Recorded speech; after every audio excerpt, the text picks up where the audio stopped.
to hear Albert Breer go on NBC Sports Boston on Early Edition with Trenny and say, yeah, Joe Judge, he's going to be back.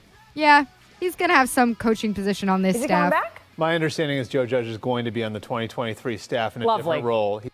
Lovely. This is where, and Lovely. Just reading between the lines of that article, so there's meat that they left on the bone because the meat was too specific, and the meat was going to point back at people who acted as anonymous sources. But, like, you have Mac Jones saying, I mean, at least to other people, or acting in a way that other people could tell he did not like Joe Judge at all, was the quote. Hello. Did not like him at all. And you watch back now, like, I don't think that, maybe I'm misreading it, I don't think that Mac Jones was yelling at Matt Patricia, shut the F up. He was probably yelling at Joe Judge, shut the F up, on the sidelines. I think he probably was more like, I would like to hear more from Matt Patricia in my headset earlier, because once again, we're having penalties and having to call timeouts because you can't get the plays in on time. Yeah, that's pure speculation. It is at this pure point. speculation. And I would like to have thought that if that were what were happening, that either Bill and or Matt, who are above Joe Judge, and all we keep hearing about is chain of command. Stick to the chain of command. Well, that those chain of commanders would have saved Matt from that Mac from that babbling. Did anyone actually tell someone directly to shut the F up, or are we referencing the Thursday Night Football affair against Buffalo? Do you where think he was yelling it at the crowd?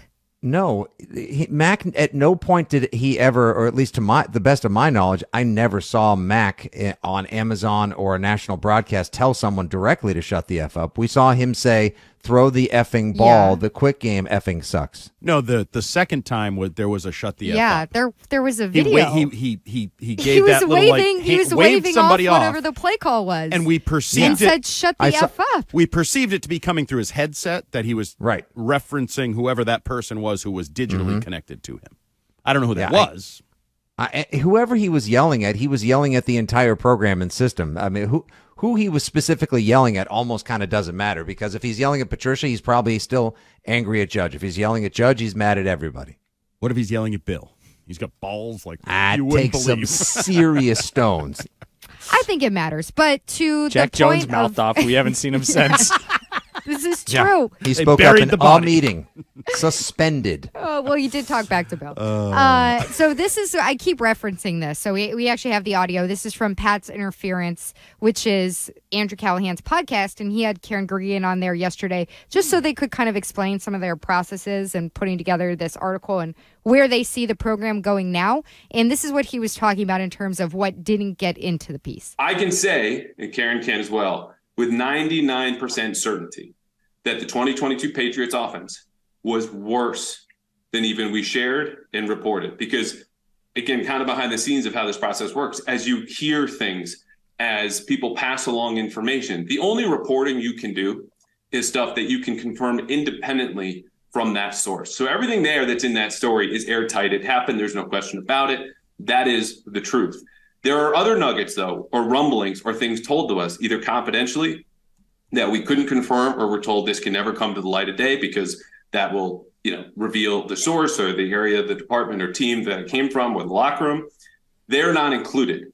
But taking those things, if we trust them, the dysfunction went so deep for so long that this was, again, worse than any of us ever knew. I kind of like that. It was worse than they knew in real time. It's actually worse than it was how they portrayed it in the article, because there's certain things that they had to keep out. Little iceberg. There's still a lot of ice under.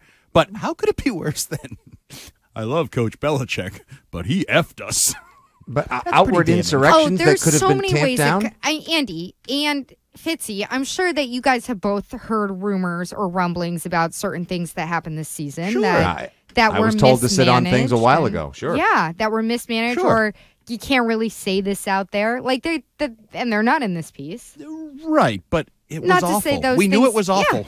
It was awful. Like, what's worse than awful? Terrible? Really bad? Super awful. Super awful. Like, it was awful. They were taking a knife to a gunfight, to steal the old phrase. Like, they were not prepared to take an NFL knife. field. They took an Atari joystick to a gunfight. This is weird. This guy's shooting me, and I'm pressing the red button, and he's not dying. It's not funny how it's not working.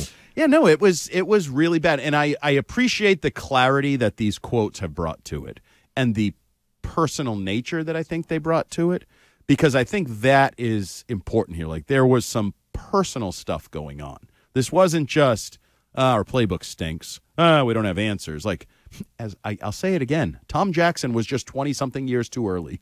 They hated their coach. And I'm not talking about Bill Belichick.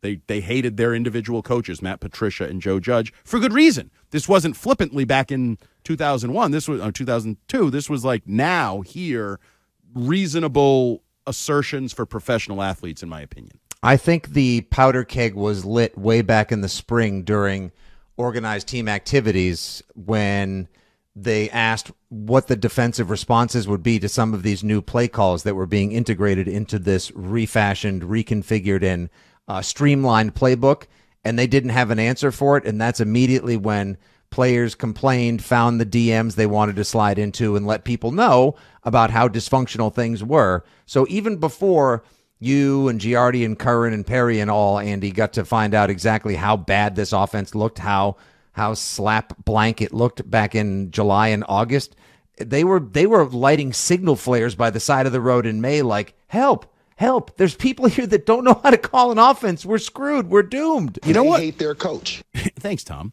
You know what most bothered me about that? And I agree with you, Fitzy. You know what most bothered me?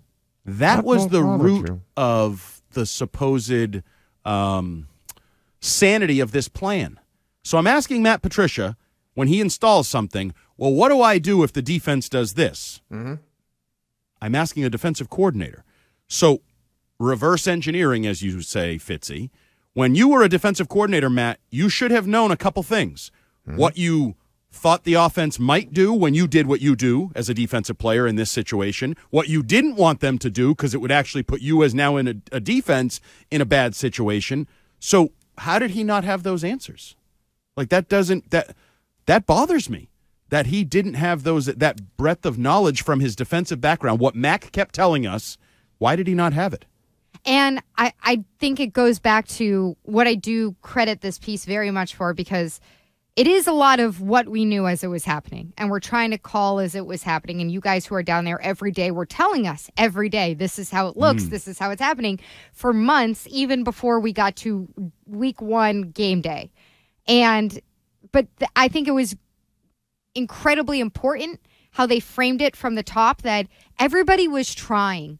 Like, everybody came out trying to win. It's not like it was a sabotage situation or something, right, or that they were doing something out of spite, like they were trying to ruin Mac, or Colin Cowherd thinks it was a... Yeah, well, that's crazy. Yeah, but then it's not crazy. It's sports. The relationships broke down because of the incompetence, and you just lose patience. You lose patience when constantly on the other side someone's saying, don't even ask me the question because I know better than you, okay? And you go, well, I don't know, so can you explain it to me? And the other person goes, no, worry about it when you need to. Because they don't have the answer. Right.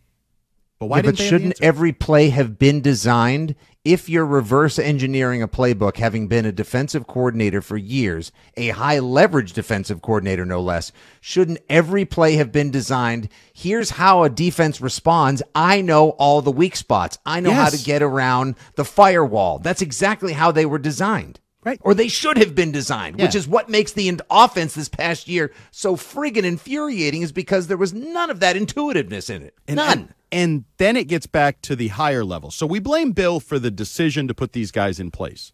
Absolutely. That was the decision that just sent this all amok. But why wasn't Bill able to fill in anywhere? When it started to go off the rails early in OTAs and questions are being asked and answers are not being received, where was Bill? Because all I've heard, and I've actually said this for years, is Bill can coach any position on the field. Bill knows football inside and out. Bill knows offense, defense, and special teams. Where was Bill to fill in the gaps here?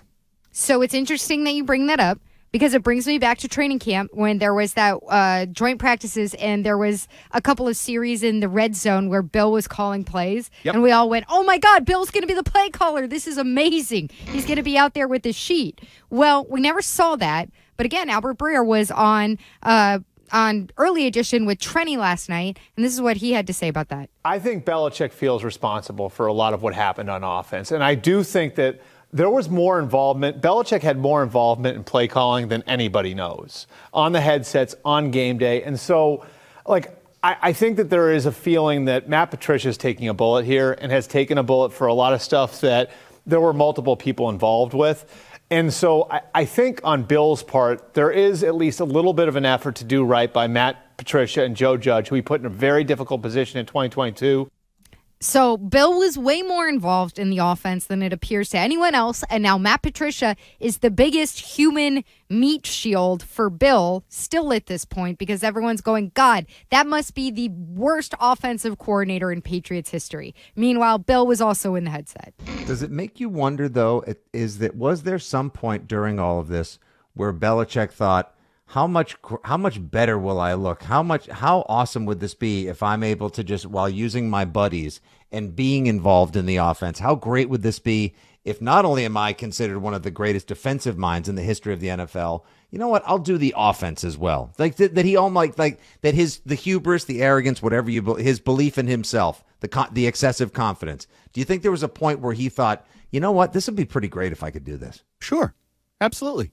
I think there was something there. That's a massive failure. That's such a titanic F up. Oh, yeah. Yeah. No. It failed miserably. And that's where I get back to, I liked, and you said this, Mego, the Herald paints the picture.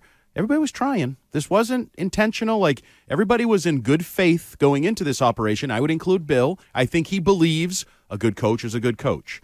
And they have a lot of football knowledge, and they've seen a lot of blah. And we cross-train our coaches here, and all that crap we've been fed for years. And I just added to it, Bill can coach any position. Worst case scenario, I'll really hold these guys' hands and really will make this work. It didn't work. And I don't know when. There had to have been a moment when Bill said, OF. Like, this is not going to work. What have I done? I don't know when that was. August? It sounds like maybe it started after the Ravens game. Should have started way before that. Yeah, it should have started in August at some point, in my opinion. Early August would have been the right time. Because he was at all those training camps over the years, and he saw the only comp to this was Tim Tebow, and that wasn't a scheme thing, that was a him thing, and that this was being compared to that. Bill should have seen, but he had to have Fitzy come to the realization. Mm-hmm. I have a God complex, but I'm not actually God. This is God. Yeah, this is beyond my power now.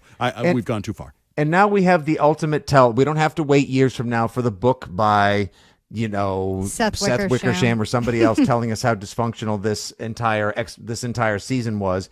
But still, I'm going to sit patiently awaiting for an update so somebody can explain to me why the offense for a brief 11 and a half quarters actually looked at 12 quarters, we'll say total. Why the offense looked functional, why they actually did look like what Matt Patricia and Bill Belichick wanted it to look like, and why that worked and happened under center with a different quarterback. No one still has been able to sort of figure that out. No one has solved that Rubik's Cube yet, because when Bailey Zappi was in there, things moved. Things were fluid. They looked competent and functional, and then all of a sudden it stopped. Well, one of them was against a terrible defense. I was waiting to see if you were going to say that. You had a terrible defense in one of them. Now, there was also the idea. In the Detroit game, yes, and that wouldn't even be the game I'm pointing to. The Cleveland game far outweighs that, and they actually looked good the second they put him in against Green Bay, and Green Bay's defense was good-ish. Ish. A solid-ish. I know they were overrated on the whole. There's a lot of ishing going on the show today, and I'm not sure that I like it. Well, I like ish. It's a way to kind of cover your bases. You say something, you won but you ish it. And they were good-ish. Yeah, you spin it. Green Bay's defense was very middle of the pack. However, against middle of the pack. Well done. Nice. I like it. Good job. Let's go to the phones. So good, he doesn't even know he does it. 617-779-7937. That's your number. Allison in Cambridge. Allison, you're on. Hi, guys. First of all, I want to know what happened between when the article was published yesterday and where Joe Judge was not supposed to be going to the Shrine Ball and now apparently the Shrine game, and now apparently he is. The other thing is that Bill Belichick is such an insult to Josh and to Dante what he did, because it's totally disrespecting their coaching to think that you could just put in somebody who'd never done it before and to give them both the positions. But I have to get to something that brought up yesterday. Yesterday, Mego, you brought up the shrillness of women's voices on the radio. I have an article which you have to read. It's not random. It's the way the technology evolved, and that even now the data compression algorithms and Bluetooth speakers still benefit men's voices by being lower. And it was a choice of how to do things based on a lot of terrible normal biases. And I really recommend this article. It's titled "A Century of Quote-Unquote Shrill: How Bias and Technology Has Hurt Women's Voices" by Tina Talon. Thank you, Allison. Okay, you get it? It's not my fault that I sound this way. It's the biased technology. Yeah. But you sound that way when we're not on the air, too, in my ear. Don't tell them that. It's big that? Sennheiser and Shure and all the audio It's companies the trying to keep the technology in woman the down. building. It's the that man makes keeping me the sound woman this way. down. Yeah, Why big does she man. sound like a 12-year-old? This Big is audio. some I don't want to lose in our little fun here with your voice. Yes, the Dante piece. Well, two And the pieces. Great call McDaniels by piece. Allison. This is one of the first things I said. If I were Josh McDaniels or Dante Scarnecchia or any of these career expert coaches, I could not be more offended with what Bill Belichick did in the spring. It was utterly disrespectful to just put these guys in positions they'd never practiced for, never prepared for, and expect them to be even a good enough Competent. comparison to what they had before. Allison's point about Joe Judge is really good. The Patriots don't put out anything, and nobody involved with the Patriots puts out anything that doesn't run through Bears Nigerian's eyes and the organizational eyes. So why was Joe Judge not included in the Shrine Bowl list of coaches and supervisors and headshot list one day, and then a day later he pops up on it? Great call, Allison. I'll let Fitzy answer. Had they not made up their mind yet? Had they decided? Yeah, you'll let me answer. Sure, I'll just leave that baited trap here for Fitzy. I don't know.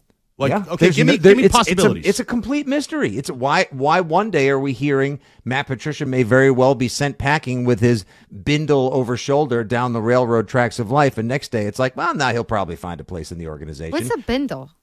That is stick with the rag atop that you tie where you throw a couple of your possessions on top. I took that from the context. That's what we do. I just wanted to make sure it wasn't, It's like the guy on top of the train in the Polar Express.